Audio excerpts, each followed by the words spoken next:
Quan ve el temps de menjar castanyes, la castanyera ven castanyes de la muntanya a la plaça de la ciutat.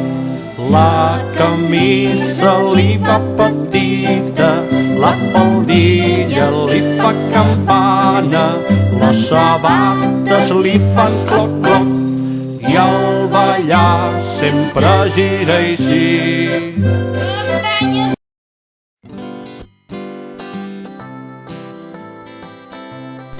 Conta La castanyera, editorial Convel. Aquesta, nens i nenes, és la història d'una castanyera. Quan arriba la tardor és temps de menjar castanyes i aquí tenim la Marieta, una castanyera que era molt bona persona. Els nens i nenes l'estimaven molt perquè quan no tenien diners ell els hi regalava les castanyes. També l'estimaven per una cosa divertida. Sovint els convidava a casa seva i els explicava contes fantàstics. Ells tancaven els ulls i tot semblava que era de veritat. La Marieta esperava amb molta il·lusió que arribés la tardor. Quan les fulles dels arbres es tornen de color d'or, el vent bufa fort i les arremolina com si ballessin una sardana. Llavors sortia la castanyera amb la faldilla que li feia campana, la camisa que li anava petita i les sabates que li feien cloc-cloc. Es posava un mocador vermell al cap i s'asseia al seu lloc, com una figureta de roba. Tots els nens esperaven sortir de l'escola per anar a saludar la Marieta i comprar-li moltes castanyes. Les castanyes es torraven deixant una oloreta deliciosa a tot el voltant. «Comprin, comprin castanyes torradetes, castanyes ben calentones!» cridava la Marieta. Cap al tard, quan el fred era més viu, la castanyera tornava a casa. Vivia en una caseta petita i polida que semblava de fireta i preparava les castanyes per l'endemà. No s'oblidava mai de fer-los un bon tall, perquè si no podien petar els nassos, com la cançó del Marrameu. La Marieta esperava el dia de les fires de Girona perquè feia molts dinerons. A la nit tothom celebrava la gran festa gironina amb panellets i, sobretot, no hi podien faltar unes bones castanyes torrades i uns moniatos ben calentons. Però, uns dies abans de la festa de Sant Narcís, una dona estranya, que feia una cara de no ser massa amable i molt envejosa, va entrar a casa de la Marieta i li va robar totes les castanyes que tenia a punt per torrar i va marxar corrents.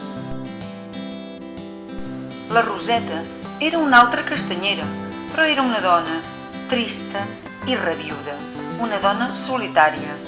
Envejava tot el que tenia la Marieta, perquè els nens l'estimaven tant i a ella mai no li compraven castanyes ni li feien cap rialla. Com plorava la pobra Marieta! Es va reulir prop del foc i vinga, rumiar i no entenia què havia passat. Ell havia deixat les castanyes a punt, les havia de torrar, perquè l'endemà vindrien tots els gironins i gironines a comprar les castanyes per celebrar la festa de Sant Narcís. De tant plorar, va quedar dormida a la vora del foc i veureu què va passar. Els nens i nenes, com cada dia, quan sortien de l'escola, anaven corrent a veure la Marieta i li compraven una paperina de castanyes. Però aquell dia varen quedar molt amoïnats i preocupats perquè van veure que la Marieta no era al seu racó. Van córrer cap a casa seva, volien saber què li havia passat. La varen trobar plorant, morta de fred. El foc s'havia apagat, havia passat tota la nit dormint allà. Els ho explicà tot. Ella no sabia què havia passat. Tenia les castanyes a punt i tallades per poder-los coure i vendre'ls a tots els gironins i gironines i a tota la gent del voltant que venia a celebrar les fires de Sant Narcís. Els nens, compadits i de tot cor, varen dir que l'ajudarien i així ho varen fer. Varen trencar les seves guardioles i entre tots van recollir diners per comprar un bon sac de castanyes crues. Ja us podeu imaginar l'alegria de la Marieta en veure aquell sac ple de castanyes per coure. Els abraçava tots amb molta tendresa, molt emocionada. Sou els nens més macos del món. Gràcies per ajudar-me. Mentrestant, la Roseta, la castanyera envejosa, començava a torrar les castanyes que havia agafat de casa la Marieta.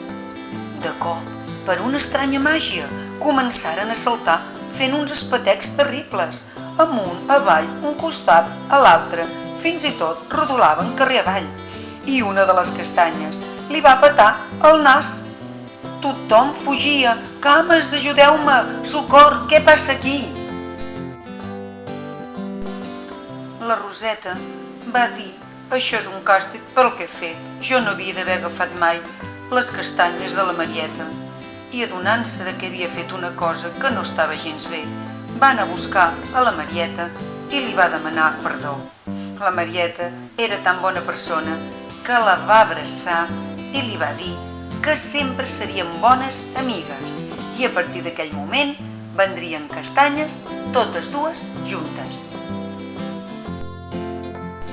I a partir d'aquell dia, quan arribava la tardor, els nens i nenes, quan sortien de l'escola, anaven a veure a les dues castanyeres, la Marieta i la Roseta, que s'havien fet grans amigues.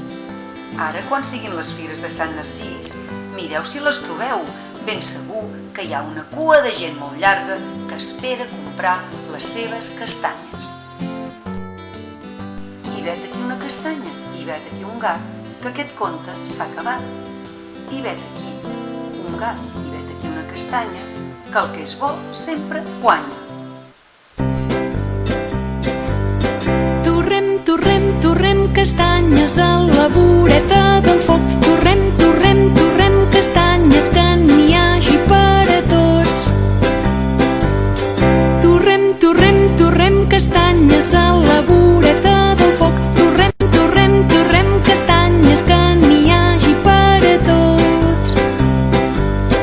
La castanyera ja ha arribat amb un grapat de castanyes, moniatos i pinyons per fer uns panellets ben bons.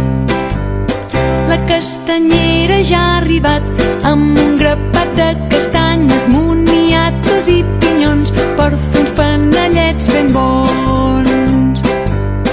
Torrem, torrem, torrem castanyes a la voreta del foc. Torrem, torrem, torrem castanyes, que n'hi hagi per a tots. Torrem, torrem, torrem castanyes a la voreta del foc. Torrem, torrem, torrem castanyes, que n'hi hagi per a tots. Quan arriba la tardor, les fulles dels arbres cauen, ja han marxat els ocellets i ens abriguem perquè fa fred. Quan arriba la tardor, les fulles dels arbres cauen, ja han marxat els ocellets i ens abriguem perquè fa fred. Torrem, torrem, torrem castanyes